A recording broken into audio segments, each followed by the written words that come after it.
eu quero que você abra a sua Bíblia, e é muito comum nós projetarmos muitas coisas no início do ano. Nós estabelecemos alguns alvos, ou seja, aonde nós desejamos chegar. Nós estabelecemos algumas metas e vamos aplicar aqui como prazo que eu pretendo chegar onde eu desejo. Nós vamos montando uma estrutura, esperando que coisas promissoras, que nos levem à prosperidade, às realizações, a transformações, que elas venham acontecer na nossa vida. A primeira coisa que eu queria que você entendesse é que se você decide não agir, ou você abre mão ou diminui a intensidade dos seus sonhos, ou você aumenta a sua capacidade de habilidades. A escolha é sua. Ou você vai diminuir, né, o seu prognóstico, a sua perspectiva para 2021, ou você vai aumentar o seu afinco, a sua dedicação, aquilo que você planeja fazer para que os seus sonhos se tornem realidade. É muito importante nós olharmos para esse início do ano, porque eu acho que muitos de nós já estamos aí, se não todos, estabelecendo algumas coisas que pretendemos fazer ao longo desse período. Nós aprendemos aqui no projeto Recomeçar, e este é o ano do recomeço, a possibilidade de você fazer novamente, porém agora de uma forma assertiva. À medida em que somos mais novos, a nossa margem de erros podem até ser um pouco maiores, porque nós ainda temos condições, muitas vezes, de contorná-las, mas à medida que a idade vai chegando, inevitavelmente, nós não podemos nos dar o luxo de cometer erros, porque alguns erros podem custar a vida inteira para consertá-los. E forças e dedicação que deveriam ser canalizadas para a realização de projetos futuros, acabam sendo realizadas ou canalizadas para corrigir questões do passado. Quando nós olhamos para esses estilos de vida, porque alguns vivem assim, consertando erros do passado, gastando suas energias, formatando o seu posicionamento de vida em oferecer perdão, em receber perdão, em corrigir, em pagar dívidas, em viver situações que têm a ver com aquilo que fizeram lá atrás. Outros estão vivendo situações onde estão trabalhando para que coisas ou realizações aconteçam. A opção, ela é nossa. Nós é que decidimos o que nós vamos fazer.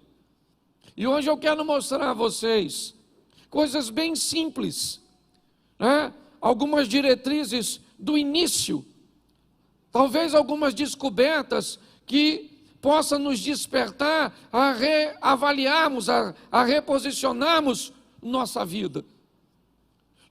Eu costumo dizer que existem 3 máximas na vida de um ser humano. A primeira e mais importante delas: onde eu vou passar a minha eternidade. Não tem nada mais importante que isso. A vida aqui é passageira, passa rápido. Hebreus 9, 27, ao homem está determinado morrer apenas uma vez, vindo depois da morte o juízo. Salmo 90, verso 10, certo? O homem vive 70 anos, se for robusto, ele vai até os 80, onde a maioria dos dias são canseira e enfado, porque tudo passa rapidamente. A Bíblia está nos dando uma direção: a sua vida é única, a sua vida é curta e a sua vida é rápida. Você não tem margem de erros. Nós precisamos ser cautelosos, seja prudente como as serpentes e simples como as pombas. Vigiai e orai, a vigilância precedendo um sistema de defesa, para que venhamos fugir do erro. Porque, como eu digo e disse, nós podemos gastar muito tempo para corrigi-lo. Quando olhamos para isso, o que eu quero mostrar a você hoje é que nos 4 capítulos da Bíblia, no início, nós vamos descobrir algumas coisas que eu gostaria de pontuar para você. Entendendo que a Bíblia tem duas preocupações. Uma e principal, com vida eterna. Por isso a primeira máxima é onde eu vou passar a minha vida eterna. Segunda máxima de um ser humano, o que eu vim fazer aqui na terra? Minha missão. Missão é algo que está altamente integrado com identidade. Quem não descobre o que veio fazer, tem dificuldade de saber quem é. Pessoas confusas no que diz respeito às suas identidades, inevitavelmente elas têm problemas, certo? Com sua missão. Quanto mais rápido você descobrir o que você veio fazer, qual é a sua régua de medida, você para de usar a medida dos outros para estabelecer a sua. E terceira máxima, com quem eu vou viver aqui na terra? Seu casamento. Para mim são as três máximas que regem a vida de um ser humano. Onde eu passo minha eternidade, qual é a minha missão, que automaticamente vai revelar minha identidade, e com quem eu vou casar. Ok? Então, se você casar errado, e essa vai para os solteiros, porque se você casou já, hashtag chupa essa manga. Ok? Mas se você é solteiro, preste atenção nesse negócio. Certo? Quantos solteiros tem aqui? Levante a mão. Isso, Deus te conserve, te abençoe. E se você conseguir viver desse jeito, viva. Se cansar de ser feliz, vem sofrer com a gente. Ok? Então preste atenção. A Bíblia tem uma preocupação importantíssima. Vida. Jesus disse, eu vim para que tenham e a tenham em isso. Duas coisas Jesus veio nos oferecer de forma muito eficiente. Uma, vida eterna.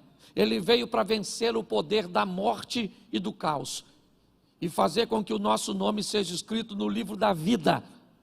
Ok? Segunda, ele veio para nos oferecer uma vida abundante aqui na terra, onde nossa margem de erro diminui, para que possamos potencializar nossas ações em realizações futuras. Mas eu comecei a observar que os inimigos da humanidade, eles são antigos. Que quando nós olhamos para os primeiros capítulos da Bíblia, nós já vamos receber algumas direções, que se respeitarmos e colocarmos em prática, vamos ter uma qualidade de vida legal. Por favor, entendam o que eu vou dizer. Ah, pastor, o mais importante para mim é ir para o céu. Não é para você que é isso que é mais importante, é para todos os seres humanos. A coisa mais importante é a nossa salvação. Só que tem algum valor agregado nisso, que nós precisamos decidir se queremos para a nossa vida ou não. E pior, se não queremos, não marginalizar e não penalizar com posturas e posicionamentos incorretos de quem resolveu aceitar. Quando Jesus diz, eu vim para que você tenha vida e tenha vida em abundância. Esse texto refere-se à vida terrena, porque a vida celestial, ela já é abundante. Se você se prender e dizer para mim ou para qualquer, pastor, meu negócio é ir para o céu, eu não estou preocupado com outra coisa, não tem problema nenhum, até porque você resolveu escolher uma parte extraordinária, buscar primeiro o reino e a sua justiça. O restante tudo é passageiro. Então você tem todo o direito de dizer, pastor, eu não quero saber de prosperidade, eu não quero saber de felicidade, eu não quero saber de nada. Eu quero saber que meu nome está escrito no livro da vida e eu já estou satisfeito, estou só esperando Jesus voltar ou eu morrer. E está joia. Tem algo de errado nisso? Claro que não. Só que a Bíblia também diz que Deus nos oferece aqui nessa terra vida abundante. Jesus disse isso a Pedro. Se você abrir mão, certo, por minha causa, você recebe 100 vezes mais aqui na terra. Então, como é que nós conseguimos alcançar esse estilo de vida de alta performance, de resultados extraordinários? em todas as áreas. E por favor, tira esse R cifrão da frente, porque parece que quando a gente fala isso, todo mundo já pensa logo em ficar rico. Nós estamos falando de prosperidade. Riqueza é ter muito de uma coisa só. Prosperidade é ter o suficiente de tudo. E é isso que nós estamos oferecendo. Então, se nós temos duas vidas, até porque a Bíblia diz em Apocalipse que aquele que vencer não sofrerá o dano da segunda morte. Ok? Então nós temos duas vidas, uma aqui nessa terra, que Deus preparou para nós, e com a sinalização de Canaã, uma terra que mana leite e mel, uma terra de prosperidade. Se nós olharmos para uma visão de pobreza e de miséria, qual é a ideia do céu? Rua de barro, umas casinhas simples, uns puxadinhos, um calor infernal. A promessa que ruas serão a promessa são de mansões celestes. Então você não vem querer enfiar na minha cabeça. Uma visão pequena, você pode enfiar na sua e eu vou respeitar. Agora não tenta colocar na de todo mundo. Nós expomos a palavra e já já você vai entender o que eu estou querendo dizer. Mas no final das contas é você que escolhe. Então, se você quer ser próspero, não fale mal de quem não quer. E se você não quer ser próspero, não fale mal de quem está nadando de braçada. Ok? Porque hoje, às vezes, o que acontece é isso. Um vai para uma extremidade e fala mal do outro. É igual o tradicional falar mal do pentecostal. Já viu? Tem aquele pessoal que não acredita no Espírito Santo, não acredita nos dons, não acredita em cura, não acredita em anjo, não acredita em nada. Aí ele mete o sarrafo na turma que vê bola de fogo, caneta de fogo, que acredita nas línguas, nos dons e na cura. Em contrapartida, o outro diz que essa igreja que não acredita nada disso não é nem igreja, é sorveteria. O que é isso? Um ambiente que leva as pessoas a viver numa extremidade. E não é isso. Nosso propósito aqui é direcionar você. Então, se você olhar um pouquinho mais de cuidado, e depois você pode olhar em casa, Gênesis 1:1, vamos começar do começo. No princípio, criou Deus os céus e a... Lê de novo. Agora fica melhor. Não, volta lá, que fica melhor a leitura. Vamos lá, gente. Feche seus olhos. Senhor nosso Deus e Pai, em nome de Jesus, nós queremos te agradecer por tua palavra, continua falando conosco. Usa-me, ó Pai, como um canal de bênção nesta hora, em nome de Jesus. Amém. Glória a Deus. Amém?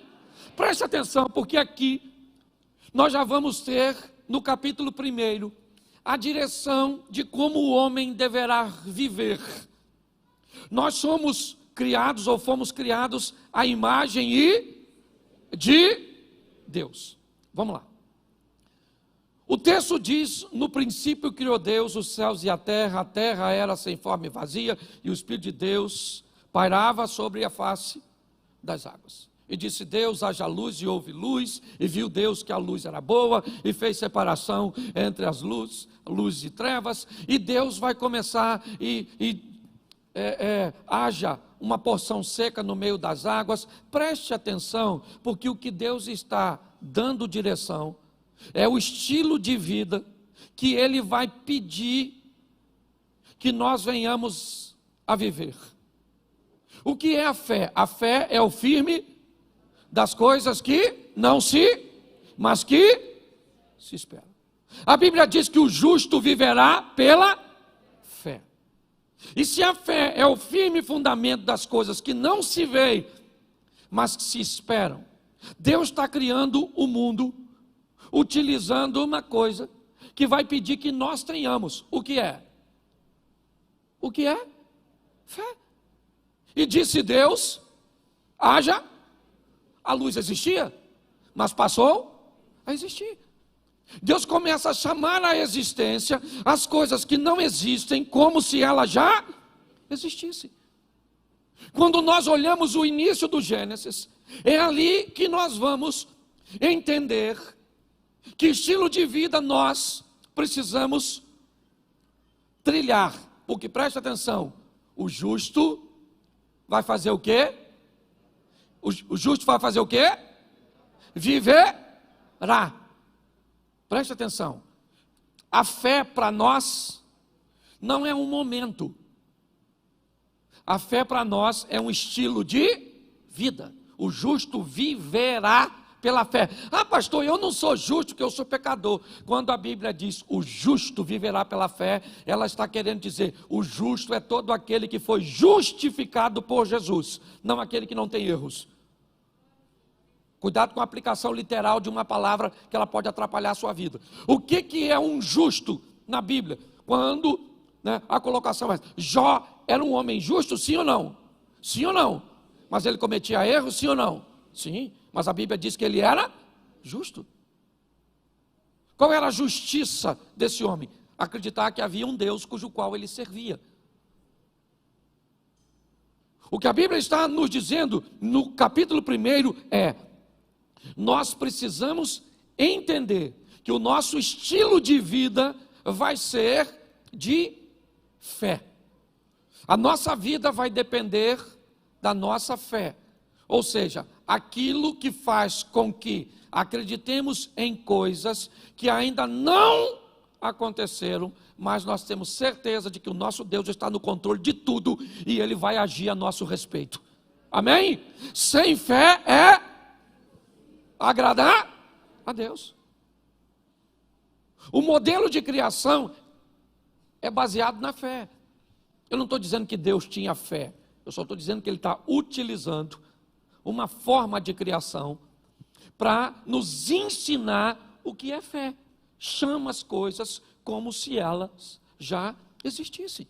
Jesus disse isso, quando foi resolver o problema de Lázaro: eu bem sei que tu sempre me ouves, mas eu estou fazendo dessa forma para oferecer exemplo para outras pessoas. Então o que a Bíblia está formatando no início aqui? Nós vamos viver uma vida de fé, onde mesmo que as coisas não estejam acontecendo como nós esperamos ou esperávamos, nós cremos que Deus está onde sempre esteve, no trono de sua glória, no controle de todas as coisas. Você está entendendo? Quem acredita nisso vive o sobrenatural, e quem não acredita fica esperneando para resolver muitas vezes problemas simples. O modelo que Deus nos pediu é de fé. Mas quando nós vamos olhar um pouquinho à frente, nós vamos aprender uma coisa muito interessante. Nós vamos aprender a apresentação do nosso adversário. Seria muito fácil se nós recebemos essa informação e fosse só levar adiante para colocarmos em prática. Mas quando nós vamos olhar o capítulo 3 de Gênesis, o que a Bíblia vai fazer é, se no capítulo 1 ela nos apresenta quem é Deus, no capítulo 3 ela apresenta quem é o adversário, Satanás, o nosso opositor. Eu vou dizer para você com muita propriedade: se você é daquele que acredita em Deus e não acredita no diabo, você vai ter sérios problemas. Porque uma das coisas mais importantes na nossa caminhada de fé é entender que tem alguém que vai se opor a nós, que ele é mais forte do que nós, mas não é mais forte do que o nosso Deus. Reconhecer como nosso adversário trabalha, reconhecer quais são suas armas, reconhecer como ele ataca, vai nos dar uma grande vantagem sobre Satanás. A Bíblia nos dá algumas informações. E pastor, onde Satanás está nos primeiros capítulos? Na serpente, na figura da serpente, que tem um propósito, certo? De fazer com que o homem se perca. Quando nós olhamos, eu vou te mostrar alguns textos. 1 Pedro, capítulo 5, verso 8, coloca aí para a gente, fica numa tradução só no telão, é mais fácil. Presta atenção a algumas informações. Sede sóbrios, vigiai, porque o diabo, o vosso, isso, anda bramando como? Buscando a quem possa. O diabo é o nosso amiguinho. Amiguinho? O diabo é o nosso que busca uma ocasião para nos tragar. E o que ele vai usar para nos tragar? Para ele os fins justificam os meios. O que você precisa para ir para o inferno? É muito dinheiro? Toma, isso aí. Escutei, até com a máscara. Certo? O que você precisa? De uma mulher bonitona, maneirona. Uma mulher feia você até resiste. Mas se for cavala, tudo. Um homem, se for um meio homem, você até resiste. Mas se a senhora se depara com aquele, o que ele precisa? Botar na sua vida para te desvirtuar. A Bíblia diz que ele é seu isso aí, seu Aí eu acho maior barato que tem uns crentes que dizem assim, olha, eu tenho respeito pelo Satanás, eu vejo uma macumba, eu faço o sinal da cruz, e eu, está amarrado, em nome de Jesus. Tem uns crentes muito maneiros. O diabo, ele não tem que ter o seu respeito, nem a sua admiração, nem nada seu. Ele é seu ele quer matar você, seu casamento, seus negócios, sua família, seus filhos, mas em Cristo Jesus ele está debaixo dos nossos pés. Amém? Agora eu tenho que saber, a Bíblia diz, sede sóbrio. O que é sóbrio? Lembra do João Canabrava? Sóbrio, uma mente que não esteja dopada. Ou do João Canabrava, dopada pelo álcool. Pastor, eu nem bebo, louvado seja Deus. Mas às vezes a religiosidade é uma toxina que entorpeceu a sua mente. Às vezes a ignorância é uma toxina que entorpeceu a sua mente. Nós precisamos entender que a Bíblia diz, sede, até porque para você vigiar você tem que estar em alerta. Porque o diabo é o vosso adversário. É isso que a Bíblia está dizendo. Vamos lá? Atos dos Apóstolos 13:10. Apóstolo Paulo. Olha que coisa legal. Atos 13:10. Bota aí.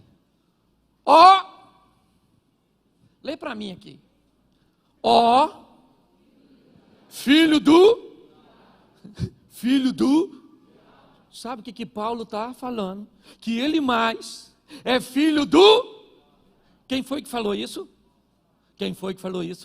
Eu já subi nesse púlpito para falar que na igreja tem uns filhos do diabo. Quase cortaram meu pescoço. Pastor, aqui na igreja ninguém é filho do diabo, todo mundo é filho de Deus. O Paulo está falando que tinha filho do diabo.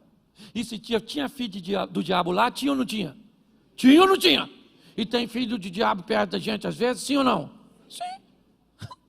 É só você olhar as atitudes que definem a paternidade. Eu preciso preparar você, porque às vezes a gente pensa, certo, que todo mundo é gente boa. Deveria ser, porque a imagem é a semelhança de Deus. Mas tem uns irmãos, nem posso chamar de irmão, tem uns parentes nossos, entendeu? Que deve ser filho do adultério. Uns filhos do Satanás. E às vezes eles estão onde? Dentro da igreja. Porque tem joio no meio tem cabrito no meio das. Isso aí, gente. É isso aí. A palavra está forte que a criança se sentiu. É assim mesmo. Ok? Então entenda bem. A Bíblia tem filho do diabo no seu trabalho. Tem ou não tem? Na rua onde você mora, na igreja que você frequenta, na sua família, os filhos do diabo que é parente. Ou seja, é só nós mudar o comportamento que vira filho do diabo também. Então, por favor, quando eu falo isso, e falo isso de uma forma mais veemente na igreja que eu pastoreio, para você que está assistindo, aqui é a igreja que eu sou pastor. Então eu falo, e aí na internet também tem. Filho do diabo. Achou que era só aqui onde eu estou pregando? Também tem. Porque tem em todo lugar. O diabo tem funcionário. Às vezes, não full time. Tempo integral. Mas às vezes freelance. Os motoboys do Satanás. Os Uber. Faz um serviço assim, sabe? Nós precisamos entender, Ele é nosso o nosso Deus é o Todo-Poder, o Criador, amém? Isso, que nos ensina a vivermos pela fé, ter uma vida de fé, e não um momento, ok? Fé é o quê? Acreditar naquilo que ainda não é concreto, mas nós cremos que vai acontecer. Posso ouvir um amém da igreja? Isso. Dizem que não tem cura para a doença que você está enfrentando, mas você acredita que tem, e Deus vai liberar uma palavra e a cura vai acontecer. Está num ambiente onde todas as portas estão fechadas e a situação econômica do país não gera possibilidade de que você se reintegre no mercado de emprego e que as coisas... Isso é todas as informações que os olhos veem, mas os céus é mais poderoso do que tudo isso e abre porta onde portas não existem, porque nós vivemos pela fé. E agora a Bíblia está dizendo, o diabo vosso adver tem filho. Entendeu? Tem filho. João 10:10.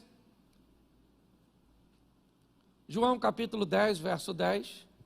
O ladrão não vem senão roubar, a matar e a... Essa frase foi dita por Jesus.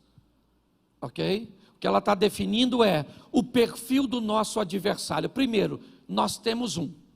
Ele não é amiguinho, não é irmãozinho, não é personagem aí das séries televisivas, Lúcifer, um diabinho maneiro. Ele não é o fantasminha, como é que é o nome dele? O Gasparzinho. O Satanás quer matar você, destruir você, e eu também. Mas nós não vamos dar mole, porque a Bíblia diz ser de sobra e vigie. Isso. Porque o diabo está porque o Senhor dará ordem aos céus para que se acampe e o diabo vai ficar e Deus vai ficar Isso aí. O máximo que o diabo vai fazer é assim, ó.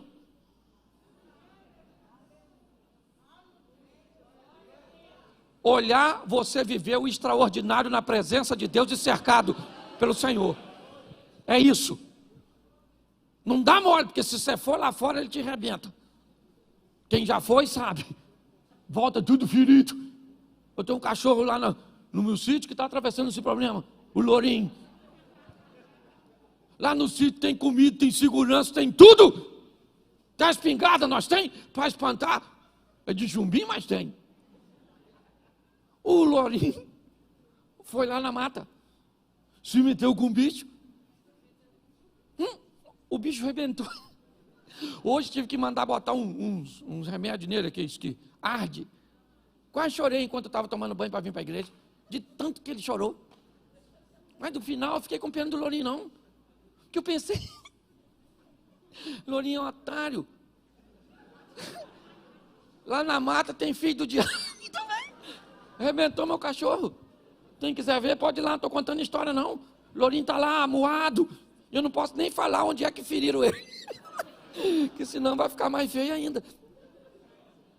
Então a função do diabo é destruir a nossa vida. Roubar, matar e destruir. Mas ele está porque Deus está e se Deus é por nós, isso é bonitinho de falar. O negócio é agir para que isso entre em cena. Sabe o que o diabo disse para Deus quando Deus perguntou: tem de vista o meu servo Jó? O diabo: tenho, de longe, porque o Senhor não deixa eu mexer em nada dele. Olha o que o diabo está falando. Esse cara vive de um jeito onde seus anjos acampam ao redor dele, e eu não tenho como entrar. Nossa casa vai ser desse jeito esse ano, nossos negócios vão ser desse jeito esse ano, nossa igreja vai viver assim esse ano, amém? Isso. Agora, isso não se conquista com isso, isso só se conquista com isso. É de joelho que nós trazemos a presença de Deus para a nossa vida e para a nossa casa. Deus está apresentando o nosso adversário. Ele tem filho? E ele quer o quê? E destruir. Amém? Amém? Então, mas vamos aqui agora para algumas armas que nós temos que enfrentar ao longo da nossa caminhada cristã. Ela também está no terceiro capítulo, porque no capítulo 1 e 2 nós vemos a criação. Deus chamando a existência, criando todas as coisas, certo? Mas no capítulo 3 nós recebemos inicialmente de forma prévia a exposição do nosso adversário. Mas quando nós vamos olhar o que eles enfrentaram no Éden e como agiram, é bem semelhante ao que nós vivemos hoje. Eu acho que vale a pena dar uma olhada. Uma das coisas que o casal que originou a humanidade enfrentou, que nós enfrentamos de uma forma muito veemente, Gênesis capítulo 3, verso 6. Preste atenção. E vendo a mulher que aquela árvore era boa para se comer, e agradável aos olhos, e árvore desejável para dar entendimento, tomou do seu fruto e comeu, e também deu ao seu marido, e ele comeu com ela. Preste atenção, deixa o texto aí, por favor. Primeira coisa que eles enfrentaram como oposição, ainda é o que nós enfrentamos até hoje, e que tem derrubado muitos de nós: o desejo pelo proibido. Eva, a mulher, olha para uma árvore e se sente atraída por ela. Aquela árvore era um local proibido, mas ela se sente atraída por aquilo que é proibido. Esse não é um problema de Eva, esse é um problema que a humanidade enfrenta o tempo inteiro. Você vai ter que lidar com Davi, o homem segundo o coração de Deus, desejando o proibido. Você vai ver reis perdendo seu reinado porque desejaram coisas que lhe eram proibidas. Quando nós olhamos para essa situação, ela ainda é o nosso inimigo hoje. Grande parte dos problemas que temos está condicionado no desejo que temos pelo proibido. Se nós entendermos isso, como vamos nos comportar mediante aquilo cujo qual Deus nos proibiu, isso define fracasso ou sucesso da nossa caminhada cristã. Muitos dizem que os desejos que eles nutrem pelo proibido são mais fortes do que eles, mas isso é mentira, porque a Bíblia diz que a tentação nunca será maior que o poder do escape. Então, se você quer dizer para mim que o seu desejo por sexo, por drogas, pelo que for que te separa de Deus, é mais forte do que o poder de Deus na sua vida, talvez simplesmente pelo distanciamento que você estabeleceu de Deus. Desejo pelo proibido. E muito pior do que é o desejo, é como as pessoas se comportam depois de descobertas. Acã, ele tem desejo pelo proibido, uma capa, o ciclo, as taças. Ele pega e esconde, porque o proibido precisa ser feito escondido. Pastor, como é que eu sei que alguma coisa é proibida? É simples, é só você olhar se existe luz para que ela seja exposta. Por que muitas pessoas escondem seu aparelho telefônico? Por que pessoas que deveriam oferecer acesso a todos, a seus, né, uma parte de seus dados? Eu entendo que tem informações de negócios, business, certo? Muitas pessoas, mas grande parte enfrenta problema por quê? Por causa do proibido. E se alguém faz algo proibido, é como Eva. Primeiro, olhando aqui, até mesmo para o Éden, apesar de nós olharmos inicialmente e ver apenas um casal, as coisas ainda continuam do mesmo jeito. Todas as vezes que fazemos algo, ou que queremos algo, fazer algo de errado, o número de pessoas que temos para desabafar ou abrir o nosso coração é muito pequeno. Porque nós temos medo. Quantas vezes Noé viu seu filho Cã pelado, nu? Mas bastou o filho ver o pai uma vez nu e foi lá fora e contou para os outros. Hoje, muitos de nós nos sentimos atraídos por situações proibidas. Que se tivéssemos alguém para desabafar, para orar por nós, ou para nos indicar muitas vezes um profissional, porque tem situação que ela é tão absurda, que precisa de um profissional para oferecer uma ferramenta que possa ajudar essa pessoa a sair dessa situação. Mas não, elas vivem em looping de remorso e a mesma postura, sabe? Eu me masturbo, mas eu me arrependo, ou melhor, eu tenho remorso, eu olho para a pornografia, mas eu faço isso, mas o que eu tenho é isso, é um looping que sempre me devolve a prática anterior, cuja qual eu aparentemente não consigo me libertar. O que é isso? O desejo pelo proibido. É um inimigo que nós vamos ter que lutar basicamente o tempo inteiro. Segundo inimigo que nós vamos enfrentar e que eles enfrentaram, coloca aí o verso 10, ainda do capítulo 6. E ele disse: ouvi a voz soar no jardim e temi, porque eu estava nu e escondi-me. Presta atenção, porque esse é um dos maiores adversários da humanidade: o medo. O medo. Com a chegada do pecado, o homem diz: eu ouvi a tua voz, e por que eu me escondi? Porque eu tive medo. Em algumas traduções, está escrito até assim, Deus perguntando para Adão: e quem te ensinou a ter medo? Porque não fui eu. Eu criei o mundo debaixo da fé, fazendo com que chame à existência as coisas como se elas já existissem.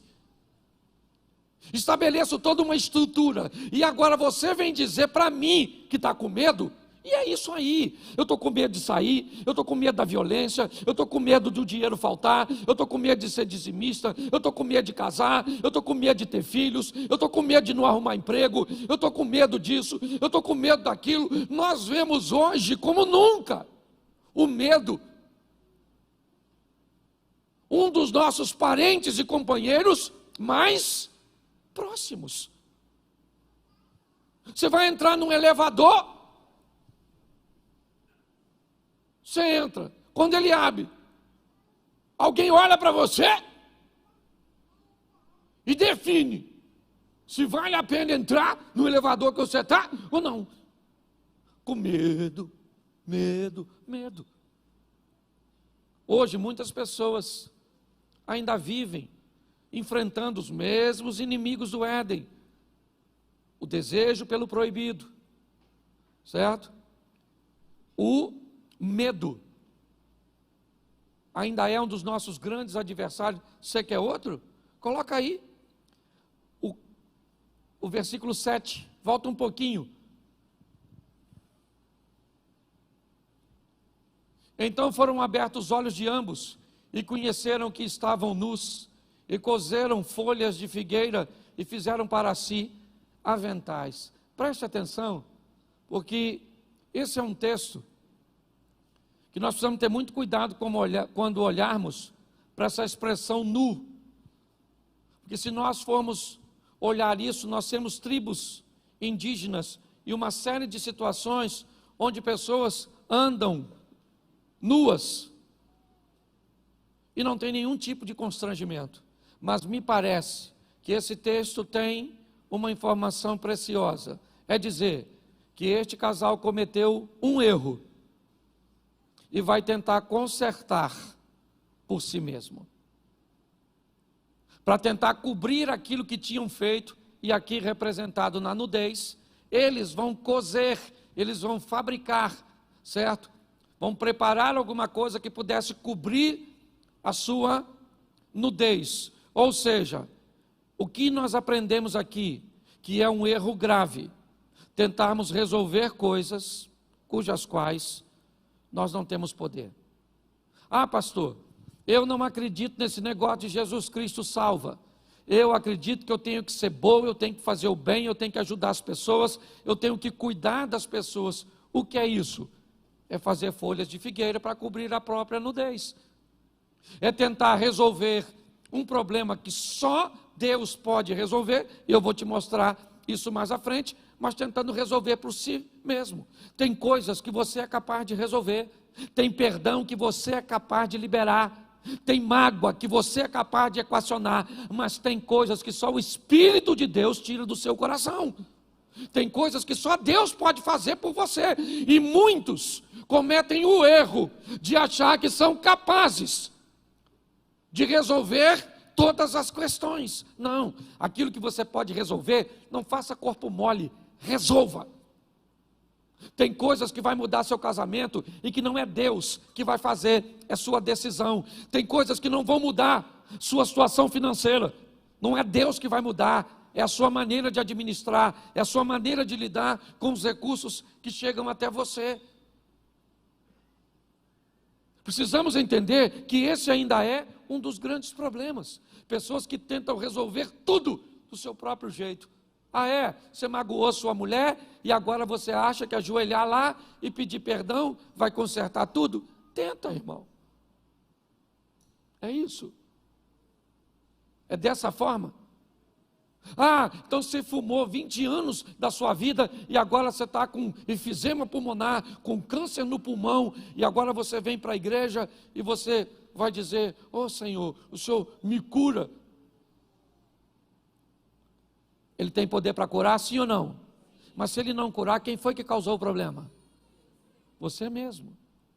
Nós temos que ter maturidade para entender erros que não precisamos cometer. Quando nós olhamos, é essa questão que muitas pessoas enfrentam. Ainda o desejo pelo proibido, o medo, certo? E ainda tem algo mais interessante para observarmos. Verso 12. Então, o que Adão vai dizer isso para quem, você sabe? Para quem? Para quem Adão vai dizer isso? Lê o texto primeiro. Para quem Adão vai falar? Olha como é que Adão é maneiro, o nosso ancestral. Olha que cara extraordinário. Lê para mim.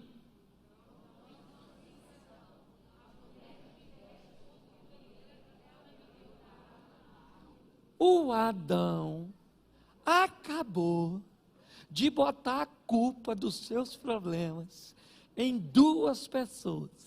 Primeiro, em Deus. E segundo, na dona Eva. O que é isso, pastor? Isso é um adversário que nós enfrentamos há muito tempo. Omissão de responsabilidade. Por que você não tem dinheiro? Por causa do Bolsonaro. Por causa do Lula. A Dilma. Por quê? Por que você não casou? Porque está todo mundo virando gay. Por que pensa aí. A culpa, por que você divorciou? Porque a culpa era da sua mulher. Aquela praga, aquela peste, que o senhor não tolerava. Botar a culpa nos outros, gente. Eu aprendi uma coisa naquele gabinete. Se você só ouvir a versão do Chapeuzinho Vermelho, o lobo sempre vai ser mau. Eu já escutei a visão da Chapeuzinho Vermelho. Quando o lobo foi lá, eu achei que ele era Chapeuzinho Vermelho. Eu achei que tinha trocado. Porque se tem uma coisa que as pessoas gostam de botar a culpa nos outros. Por que você não estuda? Por que você não trabalha? Isso aí. Por quê? Você não estuda porque não tem colégio. Entendeu? Você não trabalha porque está muito difícil. Você não é alguém que vai fazer qualquer coisa. Você é alguém que não pode trabalhar para ganhar 2, 3 mil. Que isso é uma miséria. Você é alguém que vem nesse mundo para ser um cientista. Você só esqueceu da inteligência. Deixou no seu ponto de partida. A omissão ainda é um problema. Gente, não dá para ser. Por isso que Davi é chamado. O dia que o Davi, deixa eu lembrar você aqui. Lembra que o Davi olhou a Batseba tomando banho? Chamou a Batseba, vem aqui Batseba, chega aí maneira. E tal, passou o serão na Batseba. E aí Batseba engravidou. Porque Deus também não dá mole não. Pegou uma vez, parece, engravidou. Sabe o que ele fez com o marido da mulher que ele engravidou? Mandou matar. Quem é esse cara? O Davi da Bíblia. O do gigantinho. Acabei de acabar com a reputação dele para você. Tem policial aqui que ele já estava preso. Aí Deus mandou Natan. Olha que Deus foi Natan, nem foi Nagol.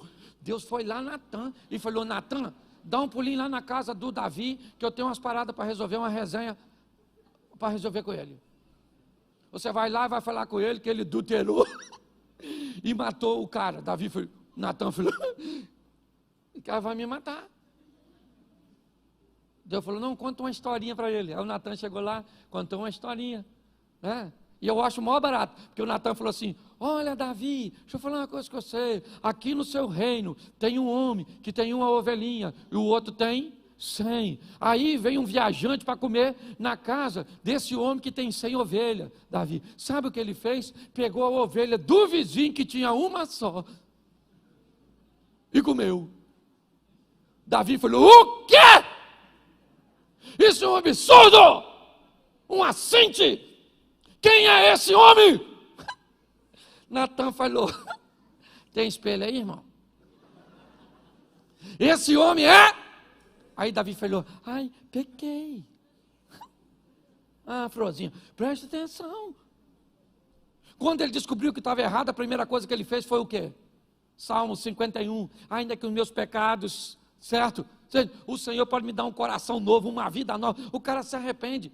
Como é que nós vamos mudar de vida se o culpado não somos nós, é sempre os outros? É o seu pai, que quer acordar você cedo. E cedo você não funciona, porque você só pega depois de meio-dia. Devia ser filho de príncipe em outra vida, se ela existisse. Ana, te garanto que você deve ter vivido mendigo em outra época. Responsabilidade. Quem é o maior responsável? Aliás, deixa eu falar uma coisa para nós que somos pentecostal. Quem é o maior profeta da nossa vida? Quem é o maior profeta da nossa vida? Fala assim: eu. Isso. Eu sou o maior profeta. Sou eu que mando mensagens para o futuro a respeito de mim mesmo. Com o quê? Com as decisões que eu tomo, com meus posicionamentos, com minha vida com Deus. O futuro está aguardando você fazer por Ele o que você nunca fez, para Ele te dar o que nunca te deu. Está na hora, gente, de nós vivemos o incrível, o extraordinário, o sensacional. Alguém parar para olhar para tu e diz: menino, tu deu sorte. Sorte é o esforço que o preguiçoso não quer fazer para alcançar o que deseja. E aí é só você ser bem sucedido. Nossa, Deus tem uma panela. É assim com o Eliezer. É assim com Deus não gosta de mim não. Não, quem não gosta de você provavelmente é você mesmo. Aí o outro esse dia falou comigo assim: pastor, eu não concordo, porque olha só, tem gente que já nasce hoje, o pai dele pode dar um carro para ele, e outros levam a vida inteira para conseguir comprar um carro. É verdade ou não? É ou não é? Mas aí eu pergunto a você: o que o o avô desse camarada fez, que hoje pode dar um carro para o filho? Talvez o que o seu avô não fez. Então, se você quer falar mal de Deus, se você quer falar mal de alguém, não fale dos outros nem de Deus, fale dos seus parentes. Meu avô era uma praga que não quis trabalhar. E hoje eu estou só... Mas quer botar a culpa em Deus. Nós precisamos levar a nossa vida, né, para um outro nível. E aqui, um outro problema que nós temos que enfrentar, gravíssimo. O problema, ainda está no capítulo 4 só de Gênesis. Olha só, se não bastasse, deixa eu recapitular aqui para você não esquecer. O desejo, me ajude aí, o desejo, a tentativa de resolver sem Deus. O medo, a omissão, ainda tem um negócio que nós temos com uma facilidade tão grande. O que é? Inveja. Você tem?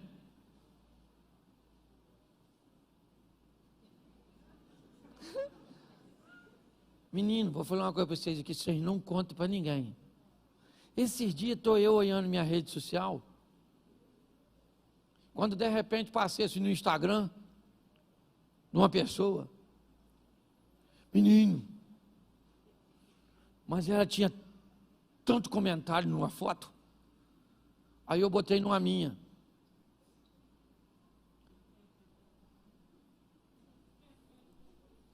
Comentário quase nenhum. Eu fiquei com a raiva. De quem? De quem? Isso me ajuda aí. Porque só eu que tenho inveja. Ninguém tem.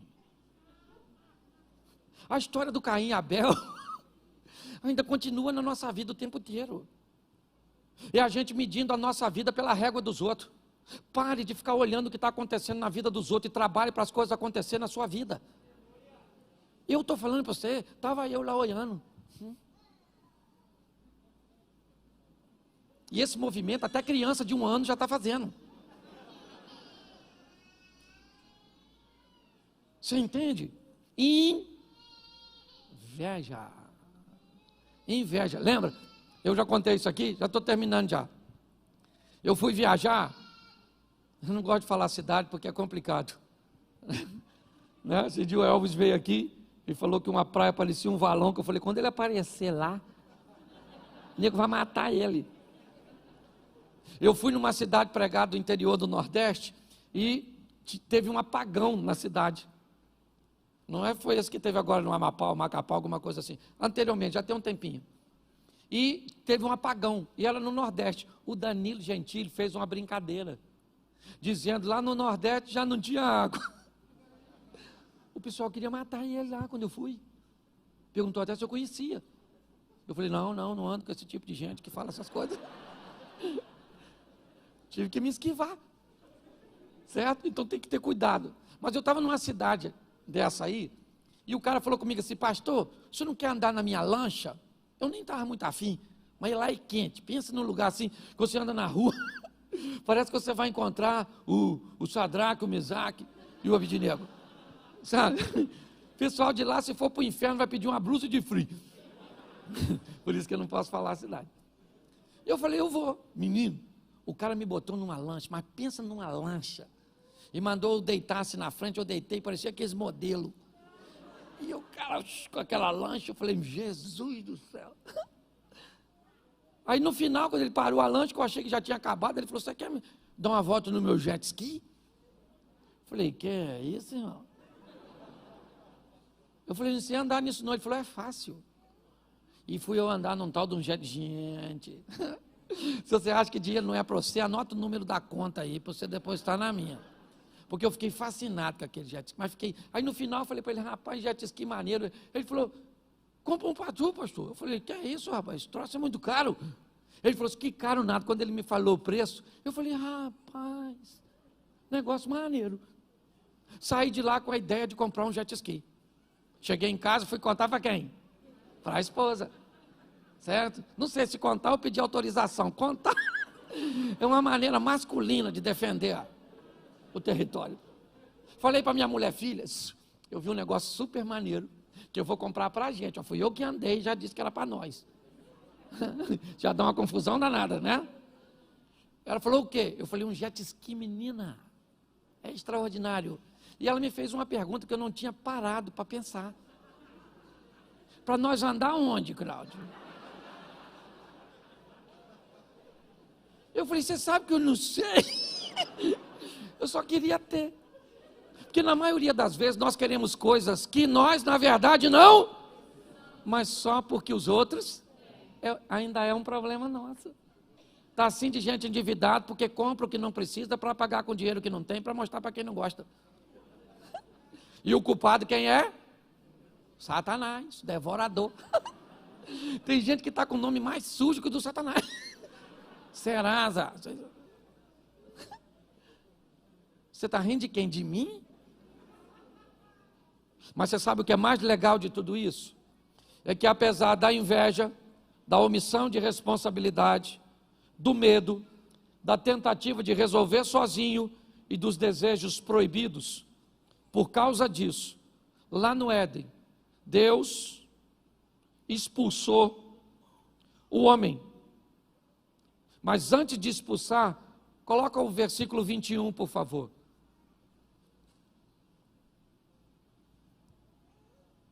E fez o Senhor Deus a Adão e a sua mulher, fez o quê? E essa túnica era de quê? Era de quê? Isso. Para que Deus fizesse isso, ou para que isso acontecesse, o que teve que acontecer? Um sacrifício.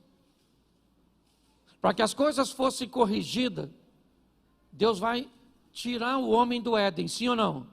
Mas vai dar uma proteção para ele. Aquilo que ele tentou fazer com as folhas, Deus vai fazer com a morte de alguém. Na verdade, na tipologia, quando nós estudamos isso, aqui nós temos um tipo de Cristo. Alguém morrendo para oferecer uma cobertura, né? Ou alguém inocente morrendo para que alguém fosse perdoado. Por quê? Por causa do verso 23. Olha o que diz o texto agora. Depois de fazer as túnicas, o Senhor Deus, pois, o lançou fora para lavrar a terra de que fora. Preste atenção, o homem precisava ser expulso, porque Deus é justo. Justo. E Deus expulsa o homem, põe o 24. E havendo lançado fora o homem, pôs querubins ao oriente do jardim do Éden e uma espada inflamada que andava ao redor para guardar o caminho da árvore da... Preste atenção, o homem foi expulso, porém vestido. Ou seja, com sangue sendo derramado para que ele pudesse ser coberto numa postura do Velho Testamento, para que ele não tivesse mais acesso à árvore da vida. Só que se Deus é justo, o pecado entrou por quem? Quem deu margem ao pecado? Adão. Sim ou não?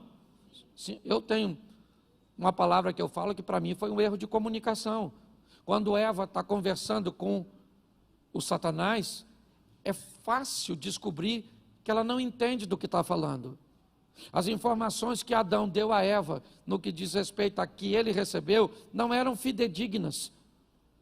É fácil notar que Eva não sabe o que ela está conversando, ou o que ela está defendendo, o que ela está afirmando para Satanás.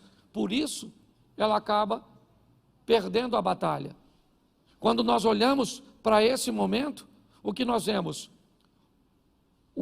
Por um homem, ou seja, por Adão, o pecado entra no mundo. E Romanos 5,19, se a justiça vai acontecer, ela tem que ser desse jeito. Romanos 5,19, porque como pela desobediência de um só homem, muitos foram feitos pecadores, assim pela obediência de muitos serão, por isso Jesus não pôde usar nenhum de seus poderes para coibir o pecado. e a pressão que a desobediência exercia sobre ele na carne. Porque se o pecado entra por um homem, e Deus é justo, esse homem que veio tirar tem que ter a mesma capacidade mental, o mesmo poder que esse que permitiu a entrada, senão não há justiça.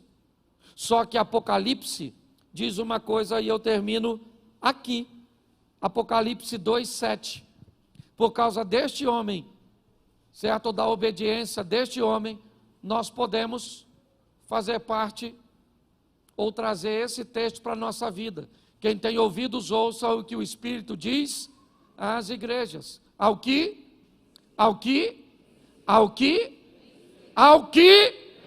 não é o que empatar, não é o que perder, não é o que fazer corpo mole, é apenas para uma classe. E qual é a classe? O dos vencer. Ao que vencer, vai comer no meio a árvore que hoje está guardada por uma espada inflamada. Por causa de Adão, perdemos o direito, mas em Cristo recebemos novamente a oportunidade.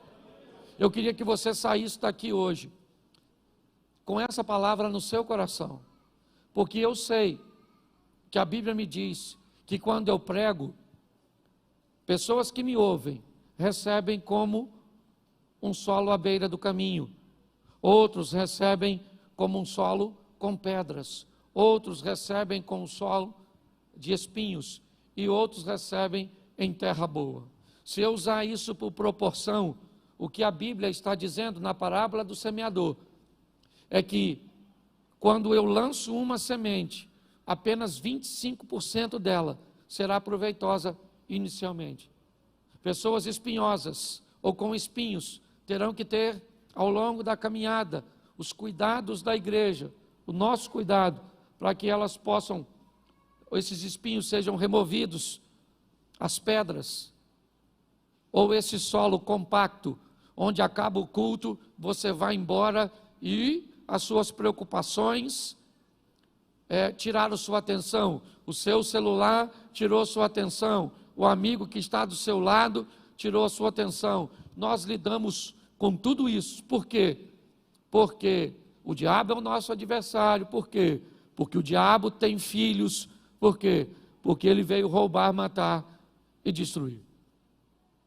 Mas nós recebemos de Cristo e em Cristo o poder para vencer. Só que ele é opcional. A mensagem é para todos, mas não é para todo mundo. A vitória é para todos, mas não é para todo mundo.